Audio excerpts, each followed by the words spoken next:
Welcome to Big Pat Sports Talk.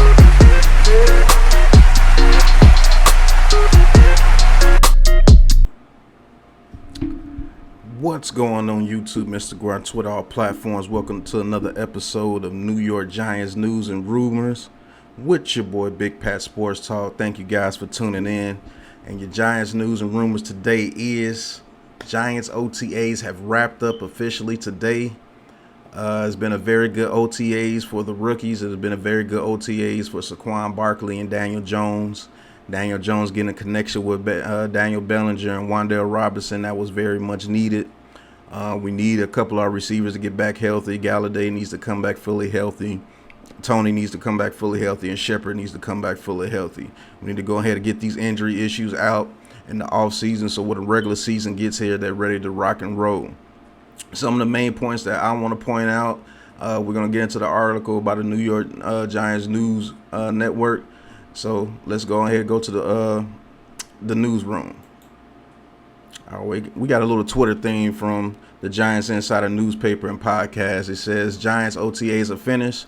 Darius Slayton, who had a bad drop yesterday, made a nice TD grab on the pass from Tyrod Taylor. Once again, Saquon Barkley made numerous catches out the backfield, and finally Xavier McKinney was all over the field again, breaking up passes. And that's a pretty nice thing to go by. Glad that these guys are getting a major work in OTAs. I'm glad Dabo is putting these guys out there. He's figuring out who are his heavy hitters, and he's figuring out who he can depend on. But that's a very nice thread coming from the Giants Insider newspaper and podcast. Let's get back into the studio. But going by off what he said, Darius Slayton bounces back. There's been rumors about him being a post-June 1st cut. I really don't know what to think about Slayton, to be honest with you. I'm probably going to make a video on that, on Slayton being a post-June 1st cut. And I'm going to give you my ideas in that video. I'm going to save that for another video. But him coming back, having a bounce back day after having some bad drops yesterday, that's a very good sign. That's a very good thing that your players can bounce back from going through adversity. He's had the dropsies the past 2 years, and he had a relapse yesterday, but he shook back and he got back to it and got a touchdown grab from Tyrod Taylor, who's actually been showing pretty good in OTAs as well. He's been making a lot of plays himself. It hasn't been just Daniel Jones making plays at OTAs. Tyrod Taylor has been showing that he can still make plays in this league as well. So I think we have a very good quarterback tandem going into this season. It's way better than Jake Fromm, and it's way better than Mike Glennon for sure. So, hey, let's get it, Tyrod. Let's talk about Xavier McKinney being all over the field. Now, this season, as you've seen in the thread, somebody say Pro Bowl season for Xavier McKinney. I'm going to take it one step further. In this system, this kid could be an all-pro player within the next 2 years. He can make an all-pro team within the next 2 years. I said this before when I was calling the Giants games, when I was watching him play. I said, if this kid just trusts his instincts, man, he's going to get a lot of interceptions because he's right there. It's like he will hesitate, and then he won't make it there. But he stopped hesitating last year. And you see the plays that he was made. He was the main reason why we won against the Raiders. He made a touchdown-saving pick, and then he made a touchdown with a pick. He was the main reason why we won that Raiders game. He was the only bright spot in the Rams game with 2 picks. He stopped the Eagles on their last drive when they was getting ready to score against us the second time we played them. He made a very good play and almost an interception. Xavier McKinney will be an all-pro player in this Ravens defense. Well, this not Ravens, I'm sorry, guys. In this Wink Martindale Giants style of defense. See, with us attacking the quarterback the way that we're attacking, and we're not playing very good quarterbacks this year, so there's a lot of times where a quarterback may throw a ball up just hoping to get it to a receiver that he thinks that is wide open. But Xavier McKinney has shown that he has sideline-to-sideline speed. He can patrol that backfield with the best of them. a trait that I didn't see at Alabama. Maybe he was being used differently. I did not see that sideline to sideline speed, that outfield Ed Reed type play out of Xavier McKinney at Alabama. I'm just going to be honest with you. I didn't think he had that in this game. I was thinking that he was more of a, not a box safety, but a safety that could just, that could try to hit you when you come across the middle. But turns out that he was the exact opposite. So that was wrong on my film review of Xavier McKinney. And I still don't see how he dropped to us in the second round. Glad that he did. That kid is going to be an all-pro very soon in Wink Martindale's system because it's going to allow him to do what he does best, and that's roam the field. The only thing I see that he's really going to have to work on is, like I said, 100% trust his instincts, and he's going to have to be a little bit better when it comes to the tackling, when it comes to the open field, when it comes to the one-on-one tackling. He needs to work on that. And it's obvious. You go look at the film. It's obvious. He needs to work on his tackling. But as far as being a defender, he got that. And I think that's why he's gonna make it to an All-Pro very soon. Maybe this year, but I definitely see a Pro Bowl for him this year. And last but not least, they said Saquon Barkley has been making catches and been used all over the field, and he's been seeing a lot of receiver snaps. Giants fans that I've been around, that I've talked to, have been asking for this for years. For years. Get this man in the open field. Hashtag Mr. All-Purpose.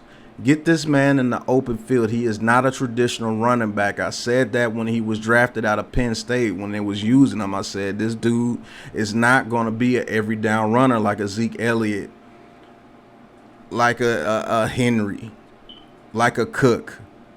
He's more of an Alvin Kamara type back. And they see that. And I'm glad we have a coaching staff that can see that. They are using him all over the field, folks. And I'm going to be honest with you. I'm excited coming up this year for Saquon Barkley.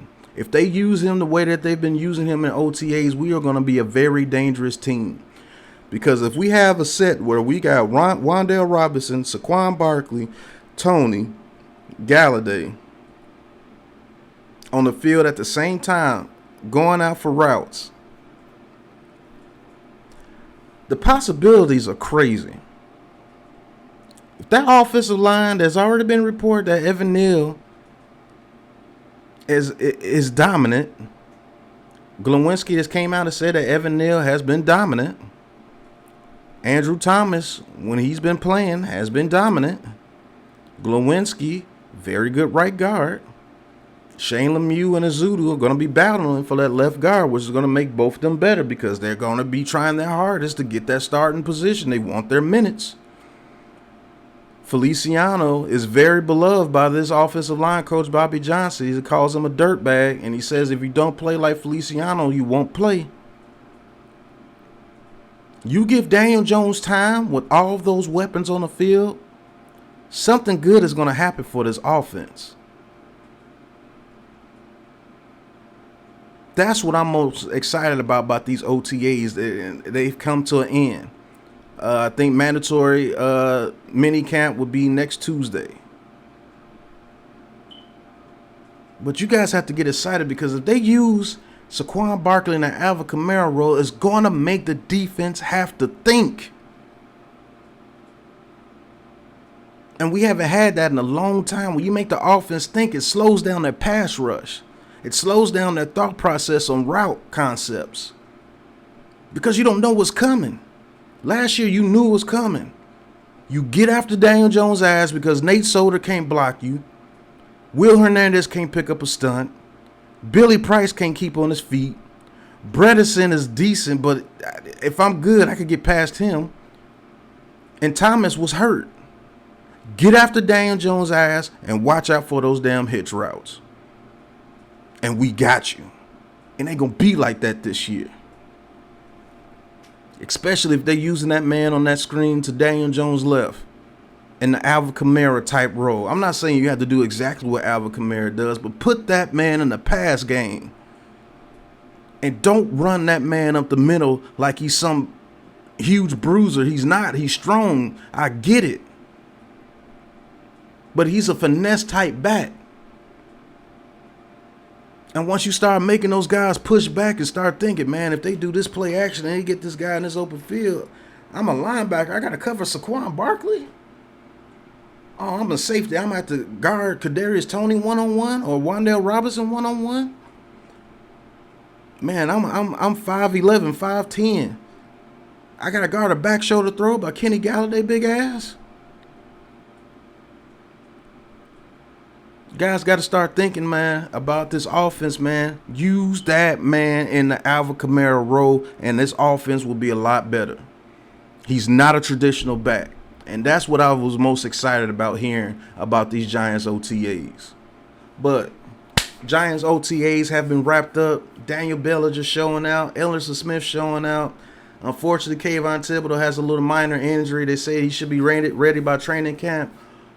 Hopefully that's true. Ojulari looking like the Incredible Hulk.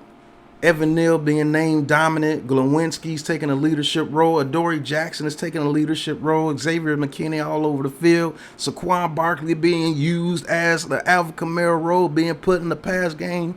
Wan'Dale Robinson making catches from Daniel Jones and then making connections. Daniel Jones is being allowed to play.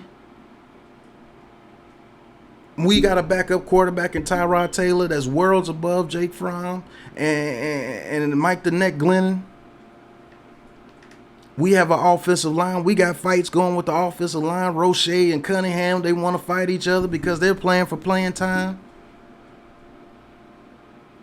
It's exciting to be a Giants fan right now, man.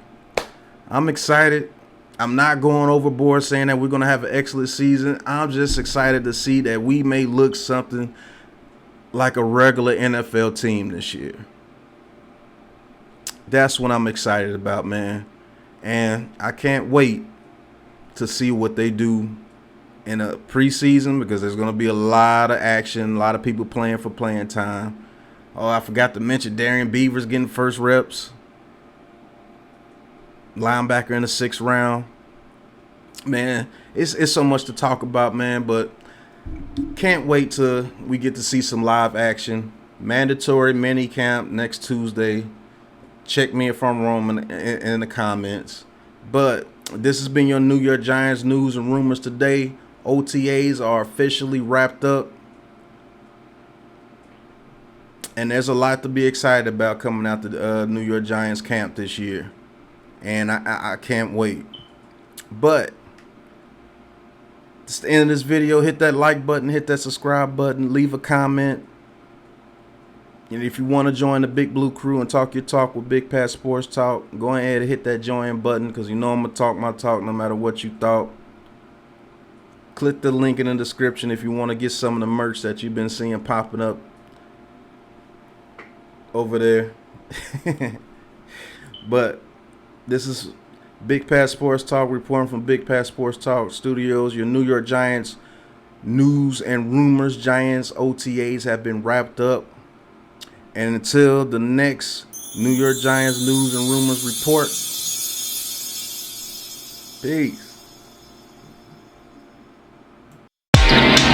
This has been a Big Blue Crew production.